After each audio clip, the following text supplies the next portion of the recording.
For silver futures, in this video we're going over my trade idea of the week and the day-by-day probability model. So let's start off with the technical analysis on the 1 hour chart. We are in pause MACD, we're at overbought levels with the RSI. As we extend that to the 4 hour chart, we are in slightly paused MACD and we're approaching to overbought levels with the RSI.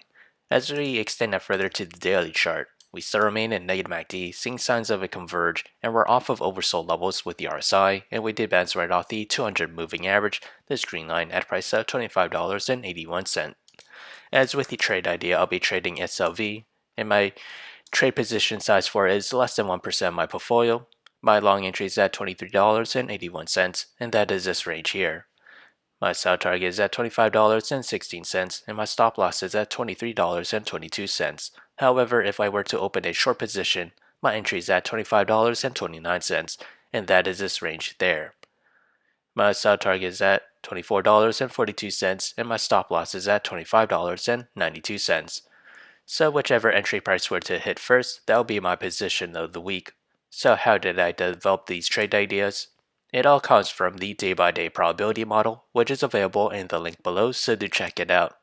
As we progress to the 5th day or week of trading, silver futures has a 45% chance to climb between 0 to 3%, a 27% chance to climb between 3 to 6%, and a 9% chance to climb between 6 to 10%.